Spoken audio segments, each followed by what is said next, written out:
Kakak mana yang tidak marah kalau misalnya mengetahui kondisi adiknya sudah babak belur di IGD? Yang mana kondisi Yupita ini sudah hancur-hancuran. Yang mana matanya ini udah infeksi parah. Dan yang satunya sudah mengecil. Bahkan mulutnya sampai digunting. Samping gilanya si Taufik ini gitu. Assalamualaikum warahmatullahi wabarakatuh. Bertemu lagi dengan aku di channel Syafikru. Pada video kali ini aku bakalan membahas sebuah kasus yang mana seorang perempuan yang hilang selama bertahun-tahun namun tiba-tiba ditemukan dalam kondisi yang sangat mengenaskan. Kasus yang sempat menyita perhatian publik pada bulan ini. Bahkan sampai Pak KDM ini menghadiahi 250 juta bagi siapa saja yang bisa menemukan pelaku dari kasus ini. Serta Bang Hotman Paris yang mengumpulkan donasi sebesar 2,5 miliar untuk si korban tersebut. Bagaimana cerita lengkapnya? Mari kita mulai, mari kita berkisah.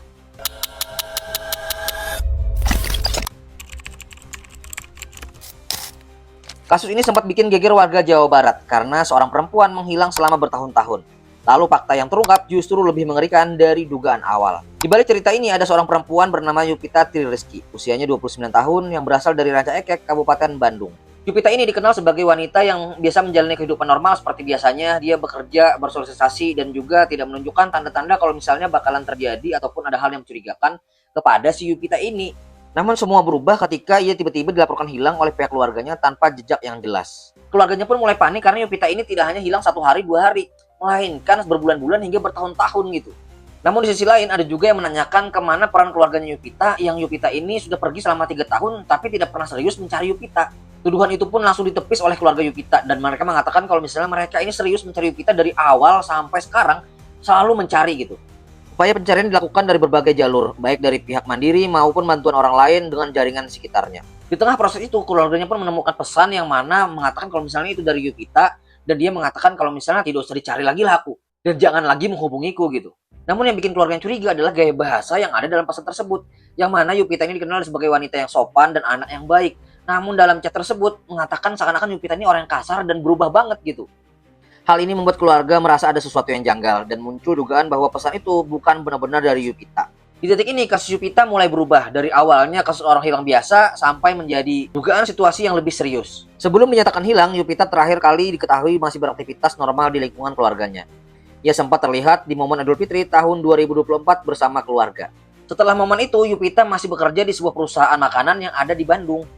Bahkan ia sempat mengalami perpindahan lokasi kerja dari Ranca Ekek ke wilayah Pasteur. Pada masa itu, tidak ada tanda mencolok yang membuat keluarga curiga bahwa sesuatu akan terjadi. Yupita masih terlihat seperti biasa dan tidak menunjukkan perilaku perubahan ekstrim pada perilaku.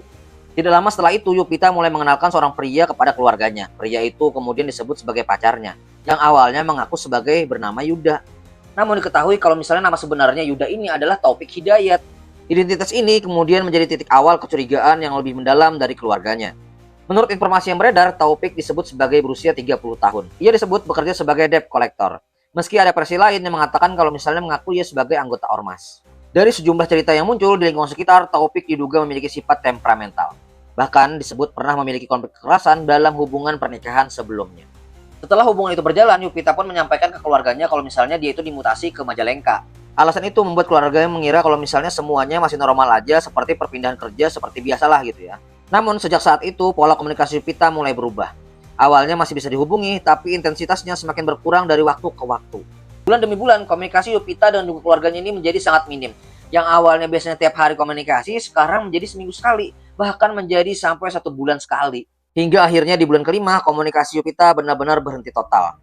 Inilah titik awal keluarga mulai merasa ada sesuatu yang tidak beres. Awalnya keluarga masih berpikir positif lah gitu. Mungkin Yupita ini sakit, sibuk, ataupun ada masalah lain yang mungkin tidak pengen diganggu. Namun rasa curiga mulai tumbuh ketika tidak ada kabar sama sekali dalam waktu yang lumayan lama. Dari sini pencarian besar-besaran mulai dilakukan oleh pihak keluarga. Keluarga kemudian mencoba menelusuri keberadaan Yupita dan mendatangi kos tempat ia tinggal. Lokasi tersebut berada di kawasan Pasteur di Bandung. Saat keluarga tiba di lokasi, mereka menemukan hal yang aneh. Barang-barang milik Yupita masih ada di dalam kamar, tetapi Yupitanya sendiri sudah tidak terlihat. Pemilik kos mengatakan kalau misalnya Yupita ini sudah tidak tinggal di kos tersebut selama berbulan-bulan gitu. Tapi barangnya masih ada, cuma baju-bajunya yang udah hilang. Situasi ini justru semakin membuat keluarga semakin bingung dan juga khawatir.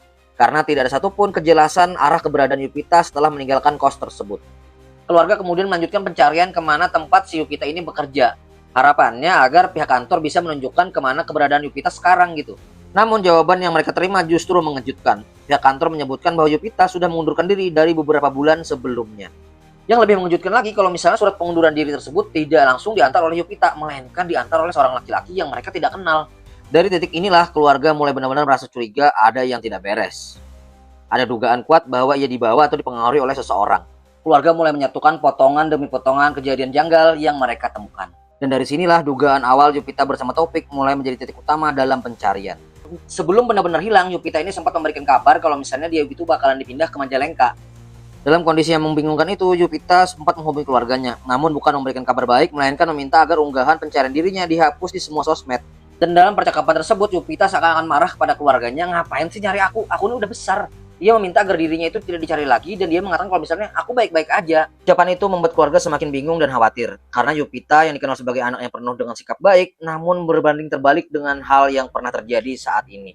Namun di sisi lain, keluarga ketika mendapatkan telepon tersebut juga takut mengambil keputusan yang lebih jauh gitu, karena permintaan Yupita langsung gitu, tapi tidak melalui PC, hanya lewat telepon aja. Mereka khawatir kalau misal tindakan mereka justru bakalan membuat situasi jadi lebih buruk. Setelah bertahun-tahun tanpa kepastian, kasus Yupita ini berada di titik yang lebih mengejutkan. Seluruh kabar tiba-tiba datang yang mengubah arah pencarian keluarga selama ini. Pada tanggal 10 Juni 2026, keluarga menerima sebuah panggilan telepon yang tidak mereka duga. Penelpon tersebut mengabarkan bahwa Yupita sedang berada di IGD Hasan Sadikin di Bandung. Awalnya keluarga tidak langsung percaya, takut kalau misalnya seperti penipuan-penipuan yang ada, yang biasanya kalau misalnya orang hilang, ada aja nih yang aku kalau misalnya menemukan nih, tapi minta tebusan, biasanya kan kayak gitu. Namun karena rasa penasaran dan harapan yang sudah lama tertahan, akhirnya keluarga memutuskan untuk tetap mendatangi rumah sakit tersebut. Sesampainya di rumah sakit Hasan Sadikin Bandung, ayah Yupita lah yang pertama kali menemui si Yupita dan melihat keadaan Yupita dan dia sempat pingsan. Tidak lama kemudian, Apip yaitu kakaknya si Yupita ini menyusul dan ikut masuk ke ruang perawatan. Dan ia memastikan sendiri bahwa pasien yang ada di IGD tersebut adalah benar Yupita.